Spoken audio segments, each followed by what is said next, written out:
Well, hello everyone. Today we're going to talk about different ways of conducting instruction, or three instructional models: direct instruction, guided discovery learning, and inquiry-based instruction. And we've placed these along a continuum.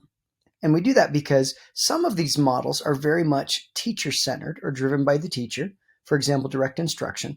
And then on the other end of this continuum, we have what? We have inquiry-based instruction, which is largely directed and governed by students. It falls somewhere in between.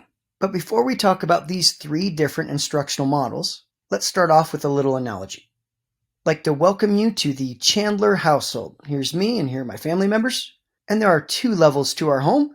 There's the main level and there's also an entire basement level. And if you went exploring in the basement, you would come to one room that is just loaded with different types of snowboards. Now during the warm months, they stay safely stowed away, but as soon as that winter snow starts to fall, late October, November, I can't help but start to get excited, really excited to go snowboarding. And when the mountains actually open for skiing and snowboarding, there is a wrong way to go about this. On opening day, I don't sit there and think, how am I feeling today? Well, I'm a little bit dark and brooding today, so I'll just pick my dark and brooding looking snowboard and then take that snowboard to the mountain and hope that the snow conditions are just right for the board that I've selected. Instead, what I do is I check the conditions at the mountain where I'm going to be snowboarding. I check recent snowfall, how deep the snow is, what are the conditions. Is it powdery or packed? Is it icy or slushy because it's early season or late in the season? And based on those conditions, I determine what is my goal for the day. So let's say it's a day like this where it's packed powder, which is really just a euphemism for icy, nasty conditions. Well, if those conditions on the mountain are icy, my goal would likely be to not get hurt and just to go out and have some fun, doing some spins, some small jumps, but really just taking it easy in hopes that I don't get hurt. Or let's say that the conditions are actually pretty decent.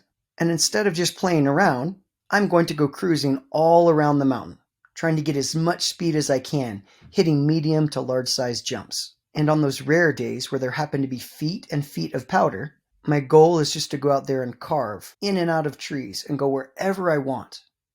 Understanding and anticipating the conditions of the snow for the day, and then determining what my goal is for the day, make it easier for me to select a snowboard for those conditions. So for example, on those icy days where I want to go out and have a little bit of fun and not get hurt, this is the snowboard that I would take. This is my dance hall. It's very flexible, forgiving, and has pretty good edge hold. Here's a top view of it. And here's what you'd see if you looked at it from the side. This is the profile or shape that's designed for conditions just like these. In contrast, if I want to go really fast, bigger jumps, and still have a really good edge, I'd probably pull out my Proto FR. Again, here's your top view, but you'll notice from the side, it's designed in a completely different way that keeps it stable at high speeds and has lots of pop to help me jump higher and further. It's also a much longer board than my dance hall. Or on those big old powder days with so much snow that allows me to just surf and carve all over the mountain, pick up something more like this. This is my Mind Expander. And from the top, you can see that it's short, fat, and wide, allowing it to sit on top of the snow. From the side, you'll see a completely different shape from the other two that allow it to stay afloat and to carve. Now you might be thinking, how many snowboards does a person really need? Well, when snowboarders get serious, they actually put together what we call a quiver, or a number of boards for different types of conditions and purposes. For more difficult conditions, there are certain boards that I use. If it's early in the season and there's barely enough snow out there to go snowboarding, with rocks and sticks sticking out, I take my Nitro Team. It's a great overall board, but has really been through the ringer. Lots of dings and scratches. But like I said, if the conditions are a little bit better, but still a bit icy and I want to have fun, or if I'm teaching somebody how to snowboard for the first time, I'm going to take my dance hall. Under different conditions, when there's more snow and I want to go fast, but still keep a really solid edge on those icy turns, hit the ramps and maybe the half pipe, I will pull out my Mike Olson Magic. Or, as I said before, my goal is to go really fast and hit big jumps. I'll pull out that Proto FR. In more ideal conditions with lots of snow, that dark brooding board comes out, my Burton Hometown Hero, that allows me to go through powder, but also get back on the mountain and do some sharp carves on the groomed trails. But when that snow is waist deep, that's when I pull out that Mind Expander, or my powder wrench. Having a number of different boards or tools allow me to navigate different types of conditions and do different type of riding on any given day. Now you're probably thinking, who cares about all this snowboard stuff? I bring it up because it's the same when it comes to selecting an instructional approach. There are conditions under which direct instruction is the best fit to meet the needs of our students and to accomplish our learning goals. So we use an explicit instruction mode, so direct instruction EDI. So I do it, we do it, then you do it. So if I do it, kids get to see it. We do it together. I'm still modeling it. Now go off and do it on your own. So we know that the kids have got it. My turn. 3 minus 1 equals 2. Your turn. Get it going. Other days, inquiry-based instruction might be a better fit. The real question we're trying to answer here is if it's safe to tube in the water, because I swim here every summer, and I just realized how dirty it was. We start everything around a central question that may last for one class period or a series of class periods. And then they work through some experiment and conversation, perhaps some reading, and they work together. And the answers are always just a little bit out of reach for the kids until they really reach a point where they have this sense of discovery. Mr. Schwartz gave us bugs that can live in healthy water and bugs that can live in unhealthy water. Yeah. We're gonna find which bugs are we find in here, and if they're all in like unhealthy water bugs, then we're gonna know that this is unhealthy water. I think it's 5 ppm. 5 ppm, okay. From what we found, there wasn't as much nitrate as we thought there would be. We would still go swimming even though it seems pretty dirty, but we know that there's a lot of organisms in here, and that leads us to believe that it's actually pretty healthy. And there are those other days where guided discovery learning is our best bet or approach. We're going to go through our lab sheet quickly, and then we're going to get into our experimental groups. They were told that 2 scientists had a mix-up in their lab. They had some seeds, they had some eggs, and now they don't know which are which. We're trying to see which one's eggs and which one's seeds, but we don't know. So we're trying to figure out strategies that we can do. We make our steps, and then we test and see what happens. We've been planting them, and we think the seeds will grow and the eggs won't. I think they'll get bigger. Yeah, so once they get bigger, it would like crack open, and then teachers are guiding with questions to really get students thinking and learning how to question themselves. How might that help us figure out which are the eggs and which are the seeds, floating or sinking? I might think the eggs are heavier than seeds. Knowing about each one of these helps us better meet the needs of our students.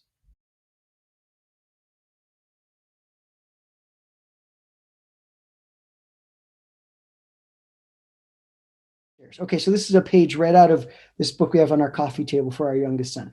Suddenly, a brilliant light appeared right over his head. Joseph looked into the light and saw 2 glorious people in white robes. It was Heavenly Father and Jesus Christ. Joseph asked them which he should join. Now, I'm not saying there are 4 words or 4 letters. There's just something missing there. Now, the rest of it says, they told him to join something or some things missing. I'm not quite sure. Give me your best guess. What goes in this missing space and this missing space? It could be 1 word, multiple words. The dashes don't give you any clues.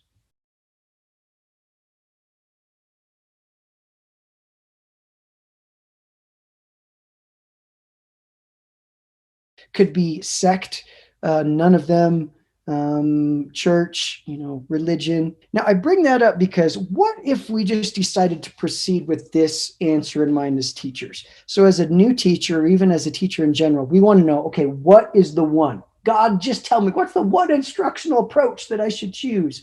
And the answer is simple, none of them. Don't join any of them, right? So no single instructional model is more effective than another in every single context. I want to make sure that you heard that right.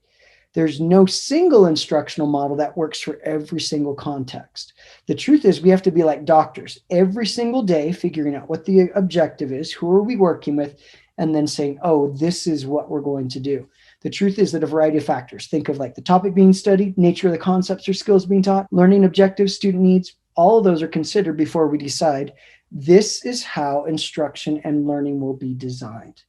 That's why effective, experienced teachers, they're not a convert to one particular learning model. And we'll give you some examples of what we mean by learning models. They're masters of all of them, but converts to none of them. They basically match up the instructional model to the learning objectives and the students. So here we have the instructional trinity, okay? They represent 3 different places on a teaching continuum. So the truth is, on BYU Idaho's campus, you experience and get sold, maybe even oversold, on this idea that everything needs to be student-centered. Student-centered, right? The kiddo needs to drive it. The learner's in control. It needs to be about them. Yes, there are some times for that. And if you click, you'll see a very common instructional approach that falls on this side of the continuum called inquiry-based instruction. If you click on that, folks, it'll open up some more information and give you an overview. And then click here and you can see what it looks like at a glance, the different components. And click here and you can watch a teacher in action. And I'm pretty sure we've covered inquiry-based instruction in the past. And we said, look, this is a good idea when the learning situation is meant to be open-ended, and it's not the aim to achieve a single right answer to a particular question, but rather involve them in the process of what? Observing, posing questions, engaging in experimentation, exploration, collecting, analyzing data, presenting their findings. So there are times where this instructional approach, and I'm going to click here for a glance at it, this is when these are the 5 key elements of inquiry-based instruction. It's not be free, go learn on your own. No, there are 5 distinct phases that we structure for students, and yes, they move through. But this is effective in some situations, not all instructional situations. Conversely, if you go all the way to the other side of the continuum, which on this campus might get painted as the great and abominable church, it's not, okay? This is direct instruction. If we click on this, like direct instruction, I'm not just going to lecture my kids. Good, because that's not what direct instruction is. Direct instruction is when content is new, skills are new to students, or it's foundational and fundamental for them to understand this part and how it connects to other parts. That's when it's a good fit. And if we click on here, let's see what happens. Yeah, I'm not seeing anything evil. So when I click on this, there are these 7 steps that teachers are actually driving, not students in this case, where before the lesson, the teacher has a clear idea what the learning intentions are. Here are learning goals. This is the direction we're headed. Communicates to the students, and the teacher knows as well what the success criteria is. There's a hook at the beginning to build engagement. The lesson includes multiple sources of input. So it might be text, might be picture, video, stories, examples. Then students start to go through guided practice under the supervision of the teacher. There's feedback. The end of the lesson provides closure, opportunities to make sense for kids to bring together, and then you send them off to apply it on their own in varied contexts. So when people say direct instruction, it's not lecture. Direct instruction is actually really solid when it's new stuff and it's foundational. You notice that when you come into a DI room, everything's structured and you know, every minute of their learning is accounted for, which is really beneficial because you make the most of that time that you have with the students, and you know that every single minute you have them in the room, you've got them engaged and you've got them learning. You get that full sense of urgency when you walk into a DI room that you're really pushing these students for mastery. You're really trying to get the most out of the students while you have them at school. Starting over, word 1 on my signal. What word? Sensitive. Word 2. What word? Reluctant. Beautiful work. Word 3. What word? Live. Word 4. What word? Litter. Litter. Beautiful reading, guys. Okay, so with that in mind, you've got this continuum that has direct instruction on the teacher side, the teacher driving, inquiry-based instruction with the students driving, even though the teachers design these phases, and then guided discovery learning, which is somewhere in between. And just like the other ones, you can see the components of it. You can see an example of a lesson. You can watch the teacher in action, but we are going to be converts, future teachers, to none of these. So on some days, we're going to be Catholics. On some days, we're going to be Baptists. On other days, we might be Seventh-day Adventists. So it just depends on the day and based on what's being taught and what are the needs of my students. Knowing and being experts in each of these instructional models, but not overly converting to any of them. And the problem is we've been indoctrinated with whatever we experienced as a student, whatever teachers we've worked around, and whatever we've read and experienced as constituting good teaching. And you dig in just by clicking on it, reading through this part, that's your general overview, clicking on this to see what the main components are, and then you watch a teacher do it. And between those 3 or 4 elements, you'll have everything you need to do this other assignment. You've got this chart here and on Canvas, and you need to study each of those models and define it in your own words. What are the key components? When is it most effective, and when is it not effective? And you're going to do that for each of the 3 instructional models presented. So, definition of each of these. When you click on them, the very first thing that pops up will help you with your definition. It'll be your rewordifying of Robert Marzano's definition or John Hattie's definition. There are big time education researchers. Okay. Then this part, key components, will be the second thing that you click on. So you click on it the first time, and then underneath it, it says, click here for a glance of the components. Those components are going to come right from the diagram that pops up there. Now, this is more of you sifting and sorting through hints about when is it effective, when is it not effective. But first click, second click, and then these come from reading between the lines. But do not, please do not skip this part of watching teachers actually do it. It's amazing to watch other teachers actually do this with fidelity and to do it well.